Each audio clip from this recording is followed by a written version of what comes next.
देश के पूर्व उपराष्ट्रपति जगदीप धनखड़ आखिर हैं कहां? आखिर वो नजर क्यों नहीं आ रहे?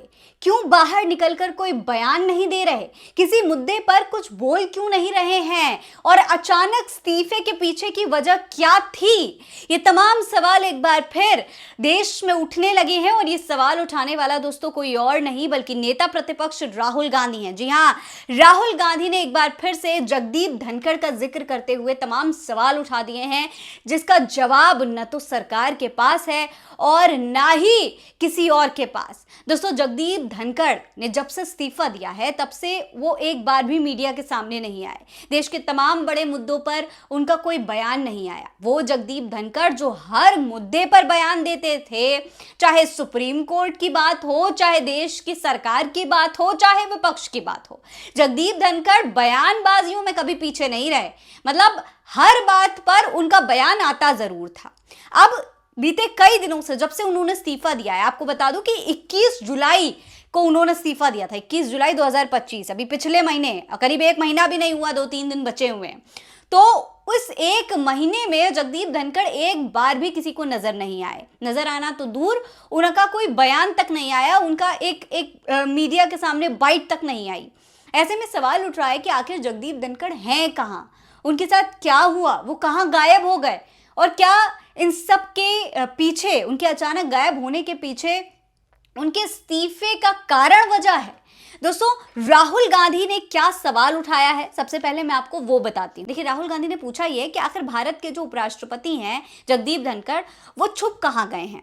क्यों ऐसी नौबत आ गई है कि वो बाहर आकर एक शब्द भी नहीं बोल रहे हैं? सोचिए, हम ऐसे समय में जी रहे हैं। ये बात राहुल गांधी ने कही, आप खुद भी सुन लीजिए। I think Venugopal ji called me and said, Vice President is gone. There's a big story about why he resigned.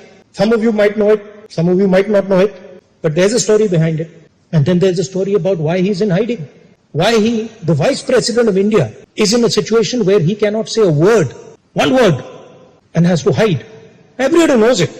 Suddenly, the person who used to burst forth in Rajya Sabha has gone silent, completely silent.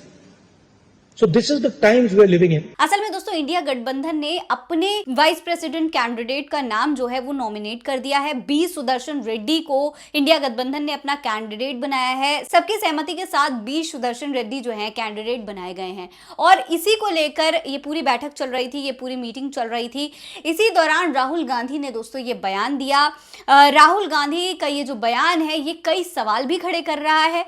दोस्तों, सबसे बड़ी बात यह है कि जिस वक्त धनखड़ का इस्तीफा आया वो उनके पद छोड़ने का समय नहीं था। उनके रिटायरमेंट में अभी काफी समय बचा हुआ था, लेकिन बावजूद इसके उन्होंने अचानक से इस्तीफा दे दिया। कई लोग कहने लगे कि ज़रूर इसके पीछे कहीं ना कहीं भारतीय जनता पार्टी की तरफ से कोई प्रेशर बनाया जा रहा है। हालांकि उनका जो रेजिग्नेशन लेटर था उस पर यह लिखा हुआ था कि वो स्वास्थ्य कारणों की वजह से इस्तीफा दे रहे हैं। हालांकि कई लोग ऐसा मान रहे थे कि जिस तरीके से जगदीप धनखड़ बीते कुछ समय से विपक्ष की बातों को महत्व देने लगे थे, सदन में उनकी बातों को अहमियत देकर उनकी बातों को सुनने लगे थे, उससे भारतीय जनता पार्टी नाराज थी। कई राजनीतिक विश्लेषक ये भी बताते हैं कि बीजेपी में यानी कि सरकार के बीच में और जगदीप धनखड़ के बीच में कोई बहुत बड़ा कारण था जिसको लेकर के मनमुटाव चल रहा था। हालांकि ये कारण असल में क्या है, इसका अभी तक कोई सटीक जवाब सामने नहीं आया है। लेकिन उससे पहले ही अब राहुल गांधी सवाल उठाने लगे हैं। राहुल गांधी ने बहुत बड़ा मुद्दा उठा दिया है कि आखिर जगदीप धनखड़ हैं कहाँ? क्या उन्हें जानबूझकर हटाया गया है? क्या उन्हें छुपाया गया है? क्या जगदीप धनखड़ कोई ऐसी बात जानते हैं, कोई ऐसा राज है, कोई ऐसी चीज है जो जगदीप धनखड़ को पता है, जिसकी वजह से पहले तो उनसे उनका पद छीना गया और उसके बाद उन्हें बाहर आने नहीं दिया जा रहा, मीडिया के सामने बयान देने से रोका जा रहा है? क्या इसके पीछे कोई सोची समझी साजिश है? राहुल गांधी ने ये सवाल उठा दिए हैं। आपको क्या लगता है, क्या हो सकती है इसके पीछे की बहुत बड़ी वजह? अपनी राय कमेंट बॉक्स में लिखकर हमें जरूर बताइएगा। ये खबर आप मेरे official channel Farid Ansari official पर देख रहे हैं। जय हिंद, जय भारत।